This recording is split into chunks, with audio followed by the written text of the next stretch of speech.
അപ്പൊ നമ്മളത് ഓണക്കാലത്ത് തിരുവോണത്തോട് അടുക്കാൻ പോവുകയാണ്. അപ്പൊ തിരുവോണത്തോട് അടുക്കുമ്പോൾ മഴ കുറയുന്നു എന്ന സൂചന നൽകുന്നതാണ് കേട്ടോ ഇന്നത്തെ കാലാവസ്ഥ റിപ്പോർട്ട്. ഇന്നത്തെ കാലാവസ്ഥ പരിശോധിച്ചാൽ മഴ മുന്നറിയിപ്പൊന്നും തൽക്കാലം നിലവിലില്ല. പൊതുവെ തെളിഞ്ഞ അന്തരീക്ഷമായിരിക്കും അനുഭവപ്പെടുക.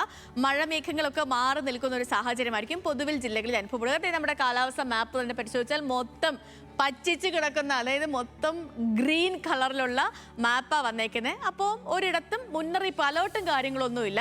ഇനി സംസ്ഥാന ദുരന്ത നിവാരണ അതോറിറ്റി അടുത്ത 3 മണിക്കൂർ സമയത്തേക്ക് പ്രഖ്യാപിച്ചിരിക്കുന്ന ജാഗ്രതാ മുന്നറിയിപ്പ് കൂടി നമ്മൾ പരിശോധിച്ചാൽ 5 ജില്ലകളിൽ 7 മണി മുതൽ 10 മണി വരെയുള്ള സമയത്തിനിടയ്ക്ക് ഇടത്തരം മഴയ്ക്കുള്ള സാധ്യതാ പ്രവചനം ഉണ്ട് കേട്ടോ. അതുകൊണ്ട് തന്നെ കൊല്ലം, പത്തനംതിട്ട, ആലപ്പുഴ, കോട്ടയം, എറണാകുളം, അപ്പോൾ ഈ ജില്ലകളിലൊക്കെ ഒരു പക്ഷേ അടുത്ത 3 മണിക്കൂറിൽ മഴ പെയ്തേക്കാം. അവിടങ്ങളിൽ ഒരു യെല്ലോ അലേർട്ട് സംസ്ഥാന ദുരന്ത നിവാരണ അതോറിറ്റി പ്രഖ്യാപിച്ചിട്ടുണ്ട്. മോശം കാലാവസ്ഥ ഇല്ലാത്തത് കൊണ്ട് തന്നെ കേരള തീരത്ത് നിലവിൽ മത്സ്യബന്ധനത്തിന് വിലക്കുകളൊന്നുമില്ല. താപനില കൂടി നമ്മൾ പരിശോധിച്ചാൽ ഇന്ന് തിരുവനന്തപുരത്ത് അനുഭവപ്പെടുന്ന കൂടിയ താപനില 33 ഡിഗ്രി സെൽഷ്യസും കുറഞ്ഞ താപനില 24 ഡിഗ്രി സെൽഷ്യസുമാണ്. കൊച്ചിയിലേക്ക് വന്നാൽ 31 ഡിഗ്രി സെൽഷ്യസ് ആണ് കൊച്ചിയിലെ കൂടിയ താപനില, 24 ഡിഗ്രി സെൽഷ്യസ് ആണ് കൊച്ചിയിലെ കുറഞ്ഞ താപനില.